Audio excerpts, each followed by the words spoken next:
Hey y'all, it is what is this? Episode 3. Welcome back to Good Grief with Auntie Byrd, the podcast about losing shit. I'm Auntie Byrd, and this is episode 3. We are trucking along here. I'm just doing the thing. I'm just doing a thing and trying to stay consistent at doing this thing that has been a little therapeutic for me. And I think it's been a little therapeutic for you guys too. For you guys who have, subscribed and all those things or whatever. And just kind of reach out to me personally and through the DMs. I'm going to always say that. And I'm going to always say thank y'all so much for supporting me. And thank y'all so much for sharing your stories with me as well. Actually have some things coming up that are going to be very interesting. But yeah, we'll get into that later. But I just want to tell y'all, thank y'all for rocking with me through this therapeutic journey that I have no idea where it's going or what it's going to do and how I'm going to do it. But I'm just doing it. So thank y'all. I'm going to just jump right into it. On this episode, I was thinking about kind of coming off of the last episode, how I was having so many epiphanies about how about the things that wasn't going to happen. And it made me think about those moments. It was a very long time where I basically kind of just lost complete faith in God. And if I'm honest with y'all, I really had stopped believing in God. And I don't know if it's just me or if this is something that people who experience grief go through. But I know for me, for sure, I had lost complete faith in God. I didn't believe in God. I was trying to figure out, how the hell could God, allow something like this to happen?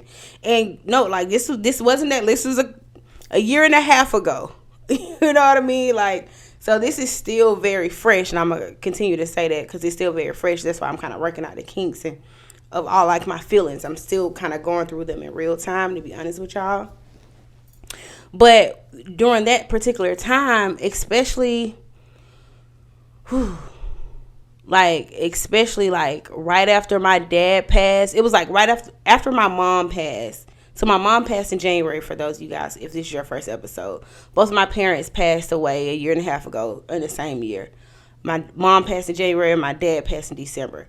So it's right after my mom passed, it was a shocker, right? But the first month and a half, I was sick on autopilot. And I was trying to do all of these things. And I mentioned it on the last podcast. I was kind of trying to fast track some things. And then depression hit me hard. And then I kind of lost faith. I lost faith then. And then, my dad was still alive, so I was still, pushing through some things because I felt like I had to become, that's another episode, feeling like you have to become something else. We'll talk about that later. But I felt like I still needed to, be up and be diligent and be a good daughter and be this motherly figure, I guess, or be this extremely feminine figure because now I have these men that don't have the matriarch. So I felt the pressure to become that. Anywho, we'll talk about it later. But so I started to try to embody some of the things that my mom was doing, even faith wise, because my mom was extremely if you ever met my mama, she probably she gonna smoke hookah with you, smoke a blunt with you, laugh, cuss you out, but you gonna know the Lord. She gonna make sure you know the Lord. So whatever. So it was I still, after 3 months of depression, I kind of got the urge or whatever it was to kind of let me try to lean on God again. And then when my dad passed away in December, it was just fuck no. It was hell no, God can't be real. I was hell no. And I always say this, y'all. So the woke part of me, the part that vibrates high, still believed, deep down inside, I still believed God was good and all those things, and that whatever. I believe that God was good, but all of that, everything happened for a reason. Like, that was out the window. Like, I never, ever, ever wanted to like hear that, and it didn't make sense to me. It didn't make sense to me in that space. And to be honest, I just kind of lost complete faith in God. I remember when headed to my mom's memorial. Yeah, we were headed to my mom's memorial, and my friend, she came to pick me up. Actually, she stayed with me. Shout out to Dynasty. That's my little sister. I love you so much, sis. But Dynasty, actually, she stayed with me that whole week. She came up. She stayed with me. And, she took me to my mom's memorial.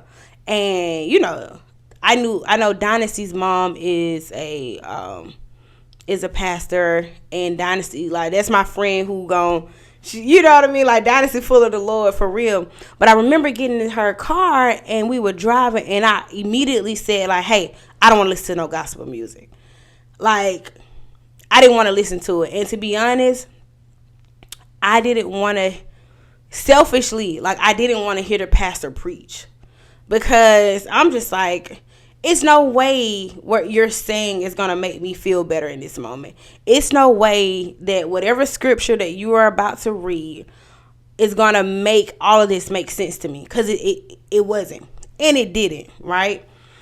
Even though it was one scripture, it was, she quoted, my mom's name is Lily, and she read Consider the Lily. And I was like, oh, that's a whole nother subject. But that stuck with me. That stuck with me to something else. But I was like, I didn't want to hear no preacher preach. Like, I didn't want to hear it. I didn't even want to go through the show. I knew I had to, because of course you're like raised, I'm raised a certain way. And of course I'm raised to respect tradition, and I'm raised to respect, everything that goes along with passing away, I guess. Right? Even though I've never been through it, you still raised a certain way. So, of course, we're going through it out of respect for my dad. We not showing out, right? And out of respect for my mom, we ain't showing out. So, but if I told Dynasty, I was like, man, please don't play no gospel music. And I don't know if I offended her by saying that. If I did, I do apologize. But in that moment, I didn't want to hear anything spiritual. It was kind of like I just wanted to, it was like I wanted to be mad. I just wanted to be mad, and I wanted to be sad, and I didn't want nobody to try to fix me. I didn't want no music to try to inspire me. I didn't want God, nobody quoting scripture to me to try to make me feel better, or, like, I didn't want to hear it, because it, like I said again, it didn't make sense or whatever. So moving forward, like, when my dad passed away, or before my dad passed away, I started to feel. I started to feel, and I was like, well, come on, let's try to lean on God a little bit, because like I said, my mom was she was a very spiritual woman, very faithful woman. Like, she didn't play about God. And then I started noticing that my dad, which is crazy, because my dad was this guy, he believed in God, right? Like, my mom was like a prayer warrior. She was, my mom she was for the Lord for real. Did all the other things, but she was for the Lord, and you knew it. But on the other hand, my dad, he believed in God, but my dad was also this man who, like, if your lights gonna get cut off, you better not go pay no tithes. Like, you better go pay the light bills. So he was like a realist. And I get it. I understand both sides. But my dad started to develop this faith. This is before he passed. It was like throughout the years. Probably in the last 10 years, I started to see like his faith grow like really strong. And I know it was nothing but my mom. Like, I already know, like, my mom, I think my dad work ethic and his ability to like continue to move and continue to like go after and go hard got us to where we needed to be. And my mom's prayers kept us, right? And I know that for sure. I know the prayers from my mom kept us, and my dad's tenacity got us. And that combination was, amazing. When you're older, you get to look at your parents, as adults and not just as your parents. And I started to see, how they mesh so well together. But anywho, so my dad was this person, but I started to see that he be like after my mom passed, maybe like October and September, October, he started to like, you know, he started to quote God and, you know, and I was like, not quote God, but quote the Bible. And just kind of like his faith was like a little stronger. So I'm just like, well, shit. I had dad leaning on it. You know, I said, let me try to pull some shit back. And I know, like, I don't want to speak for my brothers, but I'm pretty sure my brothers were feeling something similar to what I'm feeling. But I was like, okay, well, shit, let's lean on God then. Well, you know. So I started to lean on God a little bit more and try to get into like the spirit a little bit, and you know. And when my dad passed away, I ain't even gonna hold you, man. Like, I really was on some like, excuse my language, but I was on some fuck God type shit. Like, man, I don't fuck with you, man. I don't like. I was saying this, y'all, and this is so real. If you get offended, you might want to leave right now. But this is just how I was feeling. I was like, God, I don't fuck with you. Don't like God would text me and say, God, don't hit me up. I don't fuck with you. Don't, you know. But I will say the core of who I am always held on to what I already knew, right? But in that moment, I was just like, fuck it, because there was absolutely no way that this could really be happening. And I was just out here. I was just out here. And I know, like, the prayers from my friends and family and, you know, extended family, like, I know that they kept me and my brother sane, or got us to this point as well. But if I'm just honest, like, I just was not like rocking with it at all. So I was just kind of like questioning. Like, I was just questioning why. Like, why my family? God. And it was like, why? Like, why did it happen like this? Why did it happen back to back? Why did it happen from in January and then in December? Like, my parents weren't sick like that. So it's like, why did it happen all of a sudden? And you start to question, like, what did, you know what I'm saying? Like, what did I do for this to happen? And I think I'll start to share more in detail when I'm a little bit more comfortable. Like, I guess some of the story. But like, I was like highly affected by a lot of it because I don't want to cry.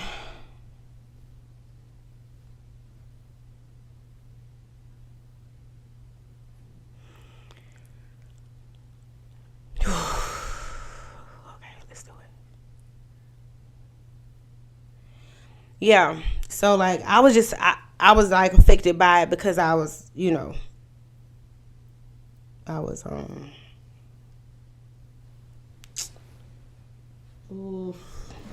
I know where my little napkin is.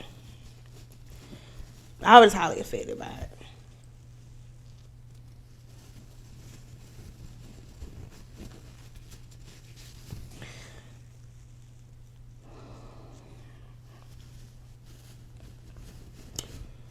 Because I don't want to talk about it, but yeah.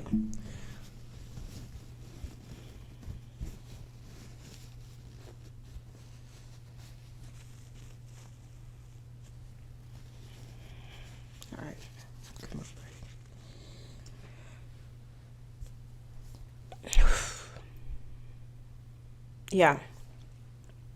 But yeah, I was affected by it in a different way. So, I just didn't care. You know, I didn't care about God anymore, and I just wasn't up to it. So like, to be honest, I started to feel like I would never be happy again. I started to feel like I would never feel joy again. I didn't think that I would laugh again. I didn't think that I would like be genuine. I didn't think it. I didn't think that I would experience that again, and I didn't experience it for a long time. And sometimes I still get waves of not being happy. Sometimes I still get waves of not feeling joy. I get waves of, if I'm honest with y'all, I get waves of survivor's remorse. I'm thinking that's what it is. Like, I feel bad or I feel guilty for smiling, or I feel guilty for like laughing. I feel guilty for like experiencing things, because it's like, why do I get to experience these things, and why do I get to smile? My parents didn't, or like my parents can't, you know.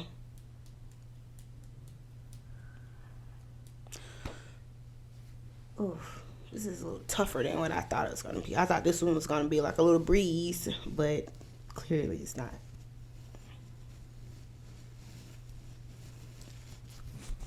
Yeah, it's not. Yeah, it's not. Okay. It's okay. It's okay. It's okay. It's okay. It's okay. But yeah, so I started to feel like I had like survivor's remorse, and I still feel that way. If I'm really honest with y'all, I feel that way about even doing this podcast. And I talked to like a couple of, people about it, but I feel like, I don't know, I just wrestle with myself about, like, not that I care what anybody thinks, it's really what I think on the inside, but it's like, I never want to come off as like eating off of pain, right? And this is just me being vulnerable. Like, I never want to come off as eating off of pain, specifically off of like my pain and the type of pain that a lot of people have experienced and maybe will experience. And it's just, I just wrestle with this, even just doing this, even just recording this podcast. Like, I wrestle with it. And I don't know. I do know that I'm supposed to be doing this because I heard it last year and I had been pushing back on it. If I'm honest with you, I had really been pushing back on this, but this is just how, like, I feel very guilty for doing this podcast. Yeah, I feel very guilty for doing this podcast. But I'm gonna continue to do it. But I just needed to put that out there. And thank you for the people that I have said it to. Thank y'all for supporting me on this. But yeah, it's just like, I just started to feel like I was never going to be happy. And a lot of me didn't want to be happy no more. Like, I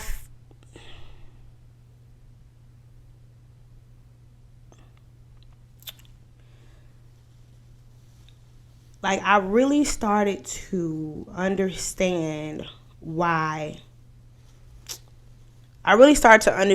People commit suicide. And it's not that I ever wanted to commit suicide. Like, I never felt the urge to like harm myself, I never felt the urge to like kill myself, right? I didn't want to pull no trigger or anything like that. But I really started to realize how loneliness and sadness and unhappiness and depression and not having anything else to believe in can make you feel so empty that you need to try to do something to feel something. Like, I understood self-harming a lot more than I had ever in my entire life. Because I think we look at it as a selfish thing, but it's selfish to look at it that way. I don't even know where this episode is going, but I'm just going to go wherever it's going. Anybody who looks at people who commit suicide or self-harm as selfish, I just want you to reconsider what they may be going through. And this is just coming from somebody who, I slick self-harm. Like, and I ain't never really said this, but I had slick self-harm a few months after my mom passed away. I remember sitting down, one of my homegirls, she ended up taking me out to dinner, and she was like talking to me, and I ain't gonna lie, like, it's a room full of, like, it's loud where I was, but like, I'm literally looking at her speak, and like, I'm just not there, and I don't feel anything. So I started to do this thing, and I had began it like maybe a few weeks before, but I didn't notice it. But I started to like dig my fingers. And like, she couldn't see me, but like, maybe I had on like a long sleeve shirt, and I started to like dig my fingers into my arms, and then like I'll have my hand on my neck, and I started to like dig my fingers into, you know, the skin of my neck. And it wasn't until like I saw like a little blood coming out, and I seen like, you know, my skin. Damn, it's crazy. I never say this shit out loud. This is weird as fuck, but it's honest. And it was like I just needed to feel something because I was empty. I'm in this room full of people. I'm in a room full of folk, y'all. And my friend, and she's one of my close friends, like she's talking to me, and I'm just like, I don't hear you because I don't feel anything. Like, honestly, I don't even want to be here. And I know she was just being a good friend trying to take me out, but it's like I didn't want to be there. And I just started to like dig, and it hit me when I got home after I saw like, you know, the scars on my arm, and I felt the soreness on my neck.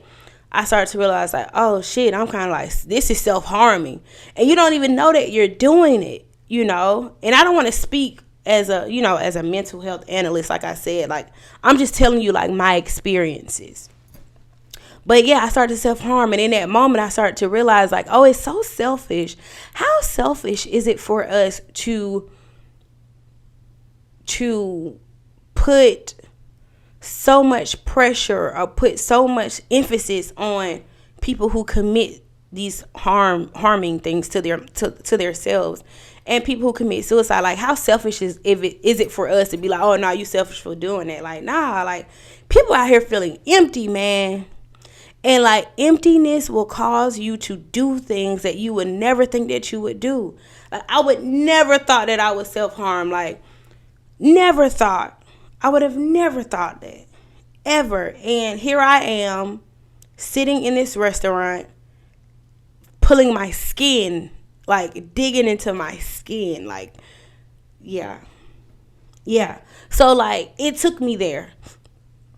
And I don't know if me not having faith took me. I don't know what it was, but the emptiness and the sadness and me feeling like God betrayed me. You know, like it took me there. Like I felt really betrayed by God. Extremely betrayed by God, because like my parents are like good people. Like they were good people. They weren't like fake people. They were like community leaders. You know what I mean? Like they were, and not in the, oh, you need to know my name sense. It was just, that's who they were. They were people of service. They were people who always wanted to make you feel welcome. If anybody has ever met my parents, you know what I'm saying? Like, if you don't like my people because you a fuck, because you the shitty person. And I ain't trying to be funny, but if you got issues with my family, it's because you the shitty person. It's not because of them. My mom and dad are very straightforward people.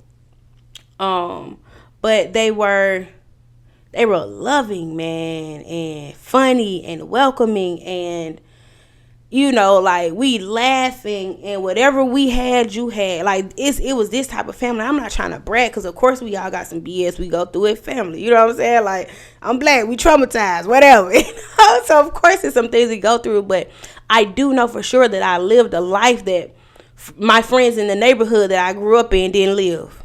I know I got to experience things that like my classmates didn't get to experience because of the kind of people that, you know, my mom and dad was. So like I felt betrayed, because I'm like, God, like you still got niggas out here raping bitches and women. You know what I mean? Like you still got these people out here kind of like thriving. To me, that's how I feel. Like you got these folks out here thriving. But yet you took like pillars. And yet you took like my parents, who didn't got them. My parents were still young, like 60 years old, like just turned. Like, you know what I'm saying? Like they just turned 60. My mom was actually about to turn 60 a couple of months before she passed away. So it's like you took these vibrant folk who made a difference. You took them away from me, and I felt betrayed. I think it's one of those things where, you know, it hits you that, oh no, this shit can happen to you too. And now that I'm here, like I know that now. Like now that I'm in this space, I know like It can happen to you too, because like death is the realest thing ever. I thought about death before because my parents, they weren't strangers of speaking about certain things. So like, and that's another, this is a quick kind of tangent off subject, but like, thank God that my parents had spoke to us about, insurance and where things were, and how they wanted to, be buried. They spoke to us about that plenty of times, just throughout the years or whatever. So like going through the funeral kind of process, and maybe that could be another episode. Like that part was probably the easiest part of whatever we had to do, because we knew it wasn't no battling between me and my brothers. Like it wasn't any of that. So just a quick PSA, like, have them conversations with your people. That's it. That's all I'm going to say. Have those conversations with your people. Know where things are. Get things in order. That's it. Let's go back. But, yeah, I just started to, like, feel betrayed. And I'm just like, God, how can you, like, let something like that happen? But me in this space right now, like I said, like, death is very real to me. And I think about it more often than I had ever thought about it before. Like, I think about it, like, way often, to the point where, like, I'm kind of, especially last year, like, I had kind of, like, got a little PTSD, and I still got it. Like, it scares me anytime my brothers call me. Anytime my brothers call me, I have, like, a heart palpitation. Like, to this day, like, my brothers can call me right now, and my heart will start pounding, because that's what happened, like, with us. Like, the last time all of us kind of called each other out of nowhere, it was to get some news like this, or, like, it was just a lot. So now I have this, like, trauma attached to some trauma, already, and it just kind of, like snowballs into, like, other things. But now I just kind of think about death a little bit more, because it's so real to me, and it had gotten to a point where I was consumed by it. I was thinking, well, who's next? I was thinking, well, let me try to hurry up and do what I could do, because I won't get past 60. I started to think about, like, what age my grandmother was when she passed away. Started thinking about what age my grandfathers were when they passed away. So I'm trying to average out. I'm trying to do all of this, like, mythical math to, just determine, or to, like, to get myself prepared of, like, when I'm going to pass away, and don't do that. Don't do that. I don't mean to laugh, but, like, don't do that, because that can have you spiraling. But it has, like, now it has sparked something in me, because now I'm feeling like I am considering God, right? Because I do know, because things had gotten really bad. Like, mentally, things had gotten really bad. And I mentioned this on the first 2 episodes, but to other people, I may look like I'm doing well, right? And like I said, like, I know how to wear a mask, very well. And it's very few people. It's only a handful. Actually, no, I'm actually being a lot more vulnerable about, like, where I really am mentally or whatever. But it's, like, very few people who knows, like, oh, nah, she kind of fucked up over there, right? So I know, and I also feel this is another reason why I feel bad about the podcast, because like, I don't want it to look like I'm the sad bitch in the room. You know what I mean? Like, and I also don't want to be like the sad girl all the time. But whatever, Byrd, get out your head. Talk to these people. This is my experience. I'm just gonna give it to y'all. Y'all see what my mind do? This is what happens. But yeah, like, it was.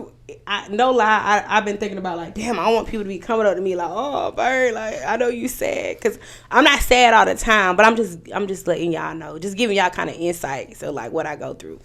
Anywho, Byrd, this is your journey. Calm the fuck down. All right. Whew. I'm back, y'all. But yeah, so, because all all those feelings started to like just kind of like snowball into other traumas on top of traumas, and I started having faith. I started to get to a place where, you know, like I want to believe again, because the other route mentally that I was in, the other space that I was in mentally, like it wasn't gonna help. And I knew that if I stayed there, it was just gonna get darker and darker and darker. And no lie, I'm saying this, but like I could have possibly considered suicide, right? Like if I stayed where I was, I could have possibly considered suicide, no lie. So, you know, and thank God for your younger self. Thank God for your younger self, because my younger self did work to build faith. My younger self did work to know that I am connected to something so much bigger than me. And my younger self did work to make, I don't want to say to prepare me for this, because nothing can ever prepare you for this. But my younger self did work spiritually that prepared my spirit so that my spirit could hold me down when my faith couldn't. And that my spirit could hold me together when my faith couldn't.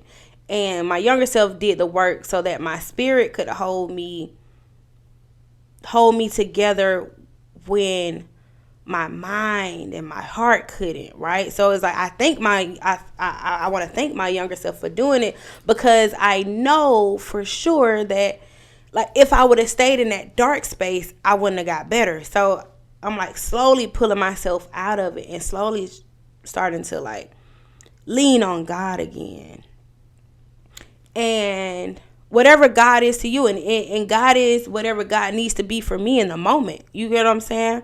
And we'll leave God at that. You know what I'm saying? Like God is whatever I need God to be. God shows up in whatever space God need to show up for me. And I know by leaning on God or leaning on those moments that are godly, I'm slowly accepting the new person that I am. And I'm not quite whole yet, and I don't know if I would ever be whole again. And if I'm honest with y'all, I'm not even my faith isn't even 100% restored yet. It's 85 though. I'm still passing. Remember that. But it's not even 100% restored. But I do know that when I lean on this thing, it revitalizes my spirit, and I want to give it to my mom, right? I want to just give it up to her, because I know that I wouldn't have this thing if it wasn't for her, right? I also know I wouldn't have the push through if it wasn't for my dad. I would not have been able to do what I did. I would not be here in these moments. I would not be in the position that I'm in if I didn't have that push through. My dad had push through, bro, and my mom had spirit, and I would not be who I am without those two things. I wouldn't be sitting here, and I know that for sure. So it's I know by leaning on those things, which are godly, obviously, right, which are very godly, the most godly thing that you possibly could experience. That's a word. That's a word. Amen. It's the most godly thing that I've experienced outside of my little nieces and nephews, and it's the most godliest thing that I've ever experienced, because even now I know that what they taught me or what they instilled in me and what they did that I watched them do is serving its purpose for me right now, right? So I get to, again, start to lean on God, because I can lean on, and this is all happening in real time, by the way, y'all. I'm just I get to lean on God because I am able to recognize what they've instilled in me. And that part is showing me that they're still living with me in some way, somehow. So that just made me feel better. Where's my tissue? That just made me feel better. Yeah, that just made me feel better.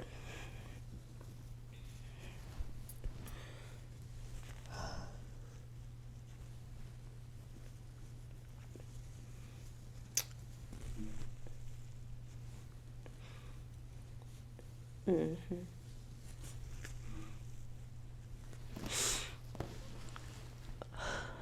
That just made me feel better. That just made me feel better by saying that. God just be showing up. But yeah, so I'm starting to lean back on God, and just leaning in that direction. And I'm not a preacher, teacher. I'm not any of that. But like from my experience, from where I was to where I am now, I would like to say, if you are experiencing grief in whatever capacity, but specifically with losing somebody who's very close to you, like your parents, I will say, if you've lost faith, that's very normal. For me, like, if we're just basing it off of me, like, it's bound to happen, and you know, like, it's gonna happen. But if you can find the godly in the person that, or the people that you've lost, like, cling on to that. And maybe it can restore something else.